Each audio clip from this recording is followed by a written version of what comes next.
Alors, Florence Juste des Prairies est professeure d'université émérite et psychosociologue clinicienne. Ses recherches portent sur les représentations sociales. Elles ont donné lieu à de nombreux livres. Certaines de ces recherches concernent l'exil et la transmission et sont donc au cœur de notre colloque. Mais Florence Juste des Prairies s'intéresse également à l'imaginaire et elle est elle-même poétesse, auteure de nombreux recueils de poésie. Sa conférence a pour titre « Approche psychosociale de l'exil comme événement, expérience et transmission ». Bonjour à tous. Je suis arrivée ce matin en cours de route parce que c'était le marché de la poésie hier à Paris et j'avais des signatures au marché de la poésie, donc je n'ai pas pu venir plus tôt. Mais j'ai eu la chance d'écouter tous ces témoignages de fin de matinée et du coup je sens mieux quelle est ma contribution dans ce contexte. Donc peut-être dire d'abord que l'exil a ses figures, infligé comme une expulsion de l'espace social des origines, voulu comme une expérience de rupture avec son environnement, accepté comme une promesse d'un ailleurs plus acceptable, ou subi comme une décision d'un autre dont on dépend. En tout cas, le déplacement migratoire dans ses dimensions sociales et psychiques prend sens pour chacun, spécifiquement. Il est toujours un événement et il est toujours une expérience. Un événement socialement inscrit dans un double processus de déculturation et d'acculturation, et une expérience intérieure dans ce que chacun met en travail de ce déplacement, dans l'histoire singulière qui est la sienne, et qui prend forme dans des contextes sociaux eux-mêmes particuliers. Alors dans cet après-midi consacré aux relations entre l'exil et la mémoire et ce que font de leur histoire les enfants d'exilés, je me propose de revenir sur quelques processus à l'œuvre dans les modes de traitement que font précisément ces enfants des tensions et des conflits de leurs ascendants exilés dont ils sont les héritiers. Des tensions et des conflits qui se laissent approcher par un cheminement d'élaboration sur ce qui, chez les descendants, agit en eux, le plus souvent à leur insu de cette histoire de l'exil. Alors, lorsque Hubert Ripoll m'a sollicité pour intervenir dans ce colloque, je lui ai demandé ce qui motivait son invitation, parce que je ne suis pas du tout d'origine ni algérienne, ni de tout cet univers dont vous êtes. Je suis une descendante d'une migration italienne, donc vous voyez, on n'est pas dans ce registre. Et il m'a répondu que son souhait tenait à 3 éléments, donc il savait pourquoi il venait, ce n'était pas une erreur.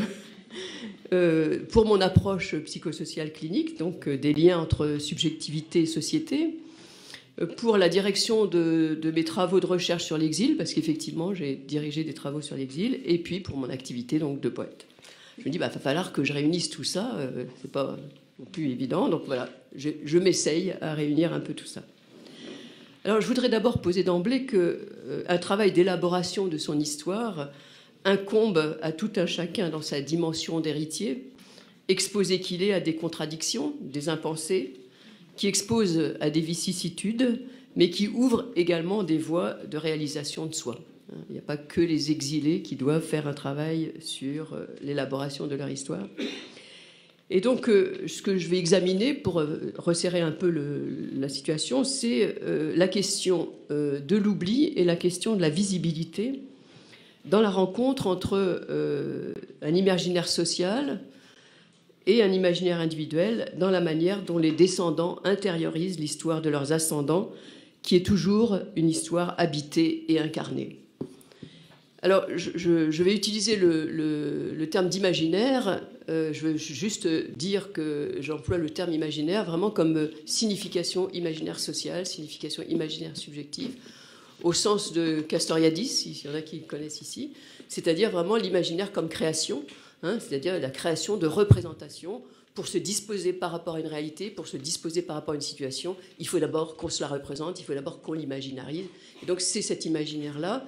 Et je vais t'amener à parler des principes de la République, mais ce ne sera pas du tout en termes pour moi de principes, pour ça que c'est pour vous orienter votre écoute, mais vraiment en termes d'imaginaire. C'est-à-dire que revenir sur les principes de l'école républicaine, par exemple, peut paraître un peu dépassé, mais dans mon expérience de clinicienne, ce qui n'est pas dépassé, c'est que ce sont des imaginaires qui sont encore très actifs, et donc de comprendre justement comment ils sont actifs pour les générations des descendants. Donc, dans les travaux que j'accompagne sur la transmission, saisie à travers l'histoire racontée, mais surtout transmise de façon implicite aux descendants, la démarche qui est la mienne se donne pour viser de mettre en lumière justement les connexions entre vie affective et construction sociale, la subjectivité étant considérée du point de vue d'une dialectique d'aliénation et d'émancipation, et pas seulement d'aliénation et d'oppression. Donc, dans l'imaginaire social, la figure de l'exilé se présente encore bien souvent sous les traits d'un individu passif, victime, inscrit dans des déterminismes socioculturels qui font de sa vie un destin, voire un destin funeste, et non une histoire à écrire et qui serait la sienne propre. Selon cet imaginaire, l'exilé se réduirait à être en souffrance, car en proie à la nostalgie du fait de l'éloignement de son lieu, du foyer, de la patrie, d'un paradis perdu, qu'il ne chercherait qu'à retrouver. Et les descendants, dans cette perspective, entretiendraient, eux, d'une génération à l'autre, cette souffrance d'une nostalgie qu'ils porteraient en héritage. Alors, ce scénario unilatéral vient recouvrir une situation qui, pour moi, est autrement plus complexe que simplement cette version. Donc, si on envisage l'exil comme un acte fondateur pour l'exilé, quelles que soient les conditions du départ, ce qu'on observe, c'est que très souvent, les récits faits par les ascendants passent sous silence la préhistoire de l'exil, imposant une sorte de secret sur ce passé d'avant le départ. Et cette absence de récit s'impose pour les descendants comme un interdit d'aller y voir. Une alliance se noue donc entre les générations pour garder cet avant comme une sorte de secret bien gardé. Le refoulement ou l'absence du récit du passé, dont l'envers peut être aussi un passé idéalisé, mais c'est du même sorte, c'est-à-dire on n'est pas confronté à ce que c'est que ce passé avec toute sa complexité, tient en partie à un vécu qui peut prendre forme dans une problématique personnelle, d'une nécessité de rupture, mais il est le plus souvent lié au sentiment d'une injonction sociale qui pose que l'intégration au pays d'accueil requiert de se soustraire à tout attachement antérieur au groupe familial et social comme condition pour se fondre dans la nation française. Alors, quels que soient les contextes socio-historiques et l'origine géographique des exilés, on retrouve, ça c'est des traits résistants, donc cette représentation sociale française de l'assimilation qui convie à une dissolution de l'identité antérieure. Par l'apprentissage de la langue du pays d'accueil et le renoncement à sa langue maternelle, l'exilé se doit de prouver la sincérité de son désir de devenir un citoyen du pays d'accueil. Et cette représentation d'une intégration, qui passe donc par l'oubli du passé et des appartenances antérieures, s'inscrit dans la spécificité d'un imaginaire social et d'un contexte historique bien français dont il n'est pas superflu de rappeler les fondements. Donc je vais aller rapidement, mais je pense que c'est vraiment important de le dire, que, comme l'a bien montré d'ailleurs Mona Ozouf, que la République française se construit à partir d'une exigence radicale, la dissolution des liens antérieurs et l'éradication des différences. Cette unité sacralisée se soude par une certaine diabolisation de l'adversaire, assimilée à une menace à l'intérieur de la nation, comme le seront d'abord les particularismes locaux, mais ensuite tout ce qui peut venir de l'étranger d'une façon ou d'une autre. Donc, au nom d'un idéal républicain, la condition pour devenir citoyen est de s'abstraire de tout lien et de tout attachement à une antériorité. Dans ce cadre, l'État-nation est considéré comme l'unique instaurateur de l'identité collective, qui institue justement l'adhésion collective, et l'accès des minorités à la modernité est pensé justement comme un arrachement de l'individu à ses suggestions communautaires, le déracinement étant imposé afin de permettre un enracinement. On a reparlé de ça ce matin, les déracinements, enracinements, dans l'association française. Alors, je m'arrête un peu là pour dire que j'ai eu une expérience de clinicienne donc, qui était où j'ai travaillé longuement pendant des années dans l'éducation nationale avec des enseignants en grande difficulté, des établissements en crise, etc. Et j'étais amenée du lieu vraiment de l'intervention, c'est-à-dire de chaque intervention, de chaque situation, etc., finalement, à trouver qu'il y avait des traits, ce que j'appelle des traits résistants, qui étaient très forts et qui dépassaient largement la génération dont on peut parler, qui serait le plus proche, finalement, de cet imaginaire ou de ces principes de l'école républicaine. Et ce qui m'a beaucoup frappé, donc j'ai écrit un ouvrage, d'ailleurs, si ça vous intéresse, qui est publié au PUF et qui s'intitule « La figure de l'autre dans l'école républicaine ». Et ce qui m'a beaucoup frappé, c'est vraiment cette idée que non seulement l'imaginaire est fondé sur la figure du semblable, mais que cette figure du semblable est une figure d'un idéalement semblable. C'est-à-dire que l'idéal, c'est quand même que l'autre puisse être complètement comme moi, qui soit homogénéisé dans cette figure du semblable, et que bien des difficultés dans l'école, bien des souffrances dans l'école sont liées à cet imaginaire ancré, et toujours ancré, dirais-je, dans cet imaginaire d'un tous idéalement semblable qui vient laisser un impensé véritablement sur le dissemblable. Alors, c'est intéressant de voir que dans ce tabou communautaire, finalement, il recouvre une réalité sociale qui est beaucoup plus diversifiée que ce que peut en définir ce modèle, et notamment par la participation à la construction nationale de formes plus diversifiées et empiriques d'intégration. La socialité reconnue et légitimée est celle qui relie statut et rôle aux institutions, et toute socialité constituée des relations familiales, affinitaires, ethniques, associatives, se développant dans des espaces intersubjectifs ou associatifs, et dans ce modèle récusé, parce qu'elle menacerait l'unité nationale. Mais la réalité, c'est qu'on n'est pas, on n'a jamais été que dans cette version unifiante de l'histoire, qui est démentie justement par une économie en particulier salariale, et longtemps allée de pair avec des petites entreprises, des comportements qui restaient fortement marqués par les principes de fonctionnement de l'économie de subsistance, l'appartenance à des systèmes familiaux, des économies traditionnelles ancrées dans des communautés héritées.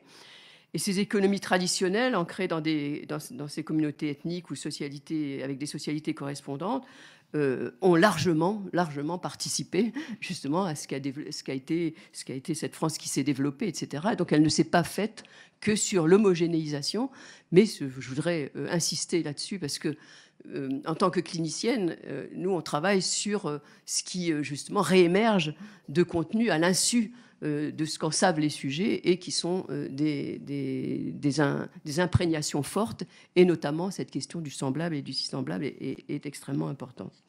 Donc on est dans une hybridation de modèles national d'intégration, mais ce n'est pas celui qui prévaut finalement quand on voit l'intériorisation qui se passe.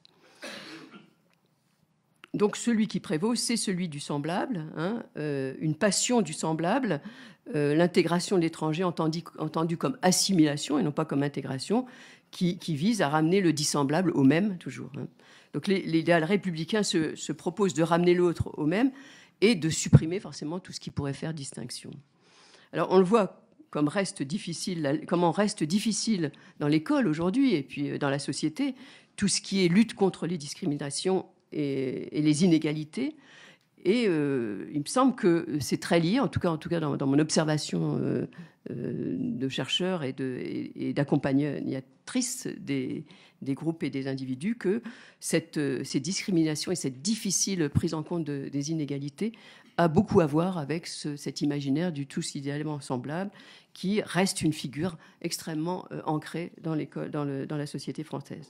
Ce qui explique la situation d'une espèce de coprésence entre un imaginaire, donc on peut appeler ça un imaginaire républicain, qui pense l'autre comme identique à soi-même et vise l'homogénéisation, et puis un imaginaire démocratique qui cherche à garantir l'expression de la multiplicité et de la singularité, et qui admet que le sujet soit en proie à des divisions, à des conflits, à des tensions, à de la différence, quoi, disons-le tout simplement.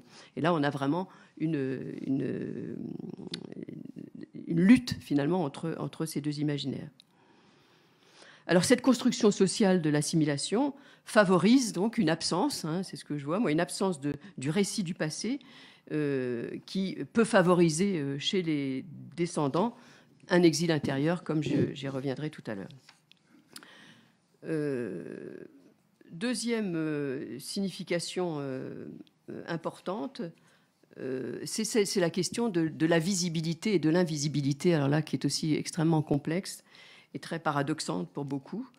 C'est la question qui est vraiment omniprésente dans les récits. Les ascendants ont intériorisé une invisibilité obligée, on pourrait dire, c'est-à-dire que principalement ceux dont les parents ou grands-parents se sont exilés et se trouvent confrontés aujourd'hui à ce qu'on pourrait appeler les descendants, pardon, excusez-moi, il y a une invisibilité obligée des ascendants et qui se traduit chez les descendants dans une invisibilité empêchée. Alors je vais essayer d'expliquer ce que j'entends par là. C'est-à-dire que chez les ascendants, réduits à leur essence de travailleurs dont la présence en France est considérée comme reposant sur le besoin de main-d'œuvre et non sur le désir d'être en France ou de devenir français. Et comme ils ne profitent pas vraiment de cette égalité d'attention, ils ont beau être désirés comme étant semblables, finalement, ils n'ont pas cette visibilité du semblable.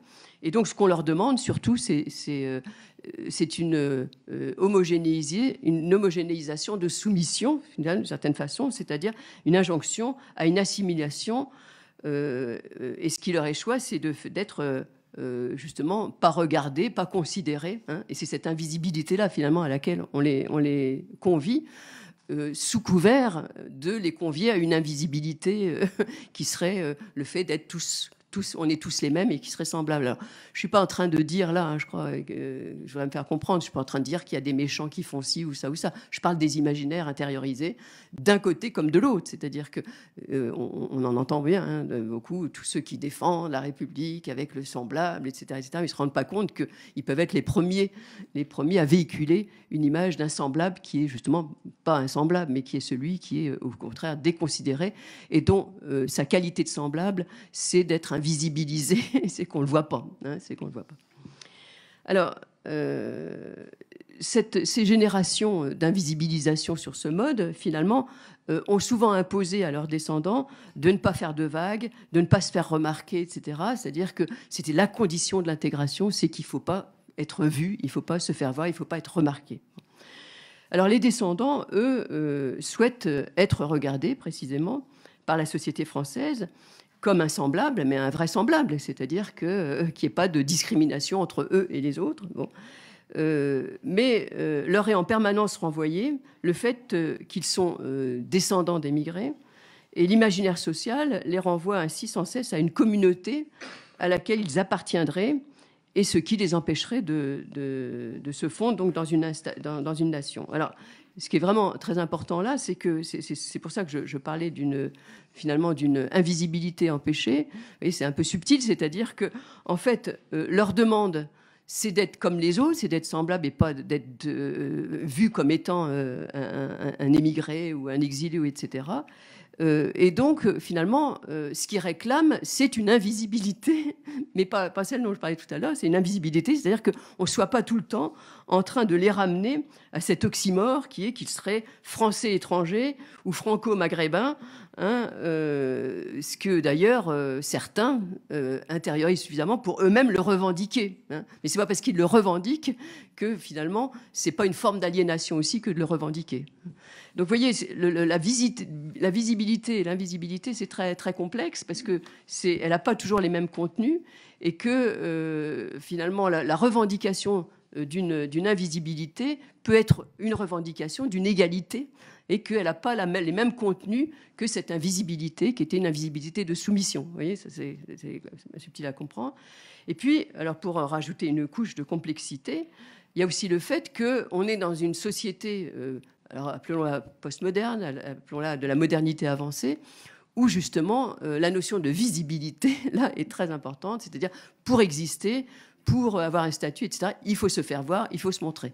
Donc vous voyez la complexité, c'est-à-dire à la fois d'avoir à être invisibilisé pour pouvoir être à égalité, et en même temps, si je suis trop invisibilisé, ben je vais pas être considéré, hein, et donc il va falloir que je me rende visible, mais me rendant visible, alors là je vais me rendre trop visible, et que je vais être encore plus finalement regardé comme étant un étranger. Enfin vous voyez, on peut dire que quand même la situation est complexe.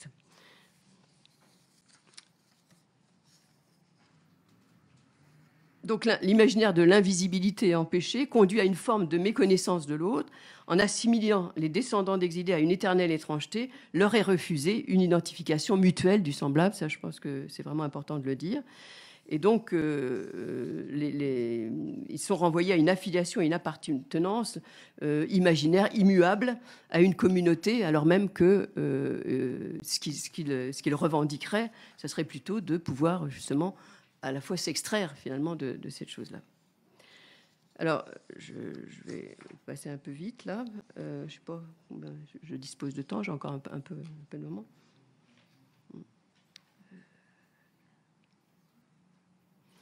Alors, je disais que l'absence de récit exposait les descendants justement à un exil intérieur. Alors, je vais essayer d'expliquer ce que j'appelle un exil intérieur là dans ce contexte. Cette situation entre le secret obligé de la préhistoire, de l'exil devenu pacte du silence dans la famille, parce que c'est important, c'est pas seulement qu'il y a eu un silence des ascendants, mais c'est comment le pacte familial finalement reproduit et continue à produire ce silence.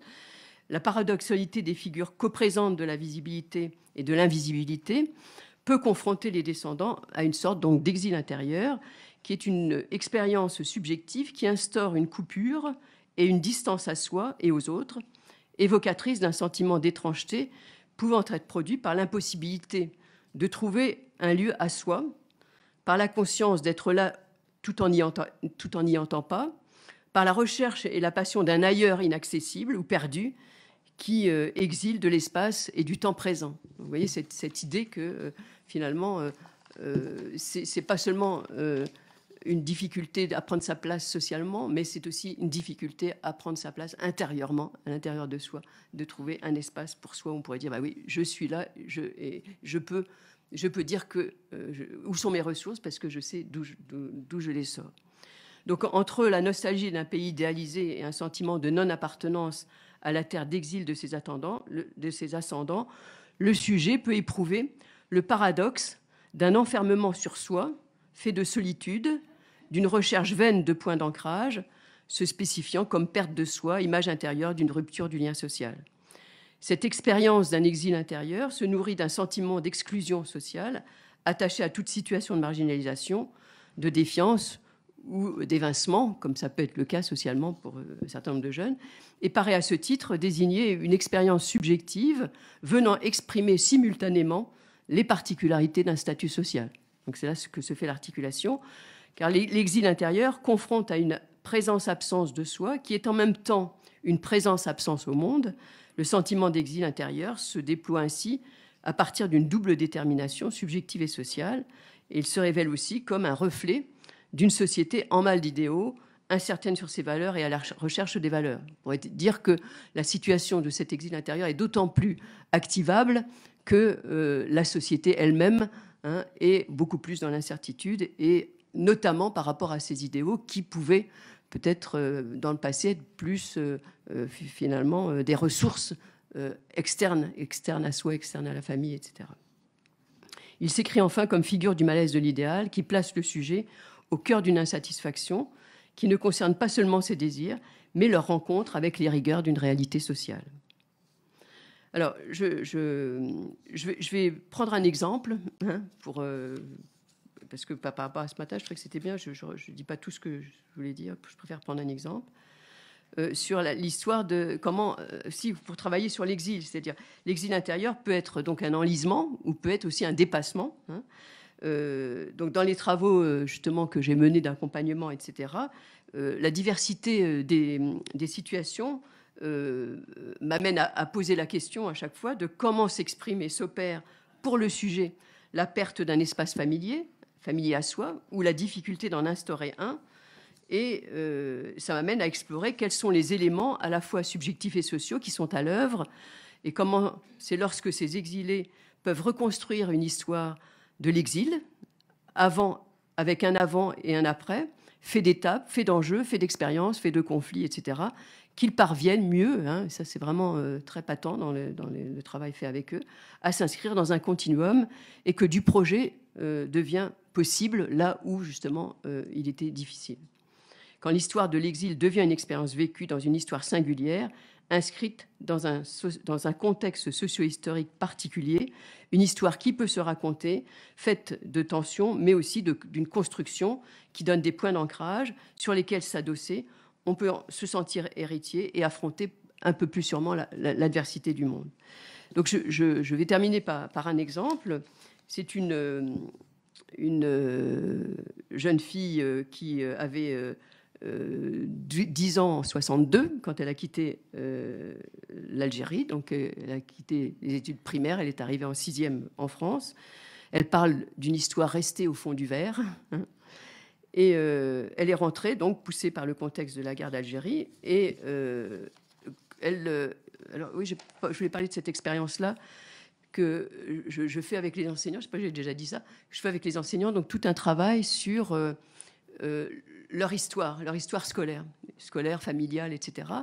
Et j'ai été amenée à proposer ce dispositif parce que je trouvais que travailler sur leurs difficultés professionnelles, en fait, ramenait toujours, enfin ceux qui étaient en train de discuter, ramenait toujours une situation qui était toujours la même en termes de pattern, en termes de gestalt, on pourrait dire, c'est l'enseignant face à son élève, et cet élève impossible, cet élève que je supporte pas, cet élève qui ne peut pas, etc. C'est-à-dire vraiment cette question du semblable, c'est-à-dire il est tellement pas comme je voudrais qu'il soit, il est tellement pas celui que je voudrais qu'il soit, hein, que j'ai sans arrêt à faire avec celui-là, etc. Et je me dis, mais comment desserrer cet imaginaire d'une attente de quelqu'un qui soit tellement comme on est soi? Et j'avais eu cette idée-là, je m'étais dit, je vais les faire travailler autrement, je vais les faire travailler sur leur histoire. Et j'avais posé cette hypothèse que peut-être qu'en travaillant sur leur propre histoire, avec tout ce qu'elle pouvait drainer d'étrangeté, etc., d'événements, de drames, etc., que peut-être ça leur permettrait de se décaler un peu par rapport à cette image idéalisée, hein, du même. Et ça a complètement fonctionné. C'est-à-dire que les enseignants, après ce séminaire, qui est un séminaire qui durait longtemps, hein, c'est sur plusieurs années, à raison de 6 ou 8 journées par an, c'est vraiment un travail clinique de longue durée. Mais c'était des gens qui étaient en très grande difficulté et qui disaient je ne sais pas pourquoi, mais je me rends compte que j'avais peur des élèves, j'ai plus peur des élèves, et maintenant je peux faire des choses avec eux. Et puis ils disent, je ne sais pas comment vous dire, c'est comme si maintenant ils avaient une histoire. C'est pas que je leur fais raconter leur histoire, mais ils en ont une. Sous-entendu, j'en ai une, donc ils peuvent en avoir une, quoi. Et ça y est, on n'est plus exactement sur la même chose. Donc là, c'est dans ce cadre-là, hein, d'une enseignante qui se plaint, qui est en difficulté avec ses élèves, parce que elle adore les lettres latines, elle adore le français, et elle adore tellement ça qu'elle trouve que franchement, c'est son Graal, mais ça devrait être le Graal de tous les élèves, et que elle est dans une espèce d'enthousiasme, et que l'enthousiasme ne passe pas sous cette forme-là. Donc, première séance où je leur demande donc de se remémorer des souvenirs de leur école primaire, et qu'est-ce qu'ils peuvent raconter de ça, etc. Et elle dit, je me souviens de rien. Donc, aucun souvenir, il n'y a rien qui revient. Et puis, quand même, au fur et à mesure que les autres racontent des choses et tout, au bout d'un moment, elle dit, ah bah si, j'ai un souvenir. Elle le dit de façon très factuelle. J'ai un souvenir quand je suis arrivée en 6e, donc en France, un prof de dessin qui m'a dit, on dessinait un poireau, puis j'avais fait un trait vert et un trait blanc, et puis il me dit, mais non, mais tu vois, c'est pas un trait vert et un trait blanc, il faut que tu fasses des nuances entre le vert, le blanc, etc., etc. Puis elle raconte ça, et puis ça y est, dans ce lieu clinique, dans ce lieu où on est là pour élaborer, d'un seul coup, quelque chose arrive qui la met dans une très grande émotion, et elle se met à entendre que, en fait, l'injonction qui lui était faite, c'était, mais on n'est pas obligé de cliver, hein, entre les deux pays, mais on peut peut-être faire remettre du lien, bon. Et réémergent à ce moment-là tous les souvenirs d'Algérie qui étaient complètement restés là-bas. Et des émotions surgissent, hein, elle se trouve complètement en contact avec ce qu'il habitait, etc. Et je pensais à ce matin aussi, quand on parlait du sensuel, de l'émotionnel et tout, elle dit... Je devais être très jeune, je ne sais plus de quoi parlaient les textes, mais je me rappelle seulement l'odeur, la douceur de l'air, comment s'ils étaient liés aux mots, les mots c'était des mots qui sentaient bon, etc. D'un seul coup, vous voyez, les souvenirs arrivent, mais ils arrivent avec toute la sensorialité du pays dans lequel ça s'est pris, etc., et qui est important. Donc elle parle d'une mémoire qui se réchauffe, hein, avec une espèce de renversement du monde où elle peut alors affronter, hein, ce qui ne pouvait pas s'affronter, parce que, disait-elle, il ne faut pas avoir des souvenirs, parce que les souvenirs, ça sert qu'à avoir mal. Et là, cette mémoire qui se réchauffe, eh bien, il y a un renversement du monde, la perte, elle peut revenir sur la perte des sécurités familiales, sur tout ce qui s'est renversé, comment ce monde s'est renversé. Et je crois que c'est très important, parce que l'histoire du passé, c'est une histoire de passé avec des histoires particulières, comment les parents ont vécu les choses, comment ils les ont transmises. Par exemple, elle raconte que son père lui dit « Je ne peux pas vous donner d'héritage, parce que tout s'est rompu avec toute ma famille qui était là depuis des décennies ou plus en Algérie, etc. Je peux éventuellement vous donner un bagage, etc. » Et ce qu'elle entend, c'est que lui dit ça, hein, par rapport à ce qu'il vit, et ce qu'elle entend, c'est qu'il y a un refus de mémoire, qu'on ne peut pas, qu'il ne faut surtout pas les regarder, que tout ça, c'est bon qu'à faire du mal, etc. Et alors, elle va réaliser que, en fait, elle a fortement investi les lettres latines et grecques, et que cet investissement, en fait, c'est un investissement pour se créer une Méditerranée qui tienne le coup, quoi. Pas une Méditerranée qui va être balayée, comme disait son père, mais cette Méditerranée-là, celle-là, au moins, elle va tenir le coup. Et donc, on voit bien, vous voyez, c'est très intéressant, c'est qu'on voit bien la réplique, on voit bien qu'elle en fait quelque chose. Cet investissement, la manière dont toutes les qualités de ce qu'elle va trouver dans les lettres, toute sa compétence, finalement, à aussi investir, toutes d'avoir l'agrégation, etc., etc. Donc, à la fois, tout ça, ça marche. On pourrait dire, ça marche bien. Et puis, en même temps, vous voyez, elle échoue dans son rôle d'enseignante, parce que ce qui échoue dans son rôle d'enseignante, c'est pas ses compétences, c'est pas parce qu'elle n'aurait pas les compétences d'être enseignante. Ce qui échoue, c'est le rapport qu'elle entretient à ce passé, qui est un rapport qu'elle ne peut pas mettre en circulation, non pas par le récit, mais par les humeurs, par la manière de s'adresser à ses élèves, etc.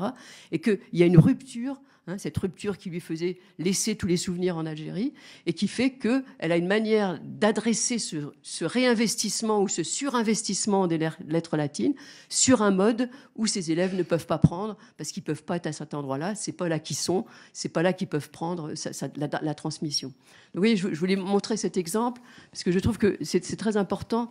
Vous voyez, c'est pas soit c'est de l'aliénation, soit c'est de l'émancipation. C'est que c'est au même endroit que ça se passe. C'est-à-dire qu'on voit bien dans cette histoire comment il y a vraiment un processus d'émancipation, et qu'en même temps, vous voyez, parce qu'il y a justement une oblitération du passé pour elle, hein, dont on a vu l'économie affective, qui consistait à justement pas faire mal, que ça fasse pas mal, pas de souvenirs pour pas que ça fasse mal, mais en même temps, ça fait mal ailleurs, ça fait mal autrement, puisque ça la met en situation de difficulté par rapport à cette situation. Dernier mot peut-être, pour faire le lien avec la poésie, c'est que donc moi je ne suis pas d'émigration algérienne, je suis une troisième génération de l'émigration italienne. Et pour le dire rapidement, il y aurait beaucoup de choses à raconter, mais un des traits qui est assez courant d'ailleurs, ça a été pour mon père de ne pas transmettre la langue italienne, puisque c'était la langue qui justement faisait traiter de rital, qui faisait que tout le péjoratif et tout le racisme de l'époque sur la langue italienne. Donc il ne nous a pas transmis la langue italienne, et non seulement il ne nous a pas transmis la langue italienne, mais si on parlait de l'Italie, c'est comme si on se moquait de lui, et on était, nous, élevés français, finalement les premiers à être ceux qui viendraient lui donner l'humiliation. Donc, vous voyez, c'était quand même très, très compliqué. Et par rapport à ses propres parents, il a fait une chose qui était vraiment difficile, qui a été de rompre avec ses parents, et de rompre notre lien à nos grands-parents, qui étaient pourtant en France, hein, avec des raisons, il y en a toujours, mais finalement, qui était une manière de faire de nous des vrais Français qui ne seraient pas finalement abîmés par la tradition italienne. Et pour moi, j'ai réalisé à un moment donné que j'ai deux écritures. J'ai une écriture académique, puisque je suis professeur d'université, mais j'ai une écriture poétique, un peu clandestine, un peu... bon, et que j'ai réalisé que cette écriture poétique, c'était ma langue italienne. C'est-à-dire que finalement, ma manière de reprendre l'héritage, hein, ça a été finalement de trouver une autre langue, hein, qui est une étrangeté, hein, c'est une langue qui est pas toujours facile, etc. Et donc d'écrire ces poèmes. Et ça a été très important quand j'ai pu voir ça, parce que je me suis rendu compte que le rapport que j'entretenais à cette poésie était un rapport avec aussi de la honte, de l'oubli, etc. C'est-à-dire, j'y mettais finalement tout ce qui était de cette chose-là. Et là, je viens de sortir, donc, puisqu'il a été valorisé au marché de la poésie, donc je voulais amener, s'il y en a qui veulent l'avoir, mon dernier ouvrage, donc, qui s'intitule Migration verticale. Et donc, dans Migration verticale, cette idée, hein, c'est que la migration est horizontale, elle n'est pas verticale, mais il y a une migration verticale, c'est la migration des profondeurs, c'est quand on parle de psychologie des profondeurs, et que dans ce recueil, qui s'est fait petit à petit sans une intentionnalité vraiment au départ, c'était vraiment cette idée qu'il n'y a pas eux, les exilés, les émigrés, et puis nous qui ne serions pas, c'est un nous. C'est un nous du début jusqu'à la fin, parce qu'on est tous, finalement, ces exilés de l'intérieur qui avons à faire avec cette histoire-là et avec nos humeurs. Voilà. Merci de m'avoir écouté. Alors, je vous ai amené aussi, mais il n'y en a qu'un, donc si vous le voulez, il n'y en a qu'un ici et il y en a deux, mais ça faudra le commander. C'est une thèse qui a été faite par une de mes étudiantes, L'exil intérieur, les impensés de l'émigration, autour du thème que j'ai développé là, avec plusieurs émigrations et avec des histoires de vie où elle raconte justement cette question de l'exil. Et le migration verticale, c'est celui-là. Voilà. Merci. Merci Florence Joust-Desprairies. Vous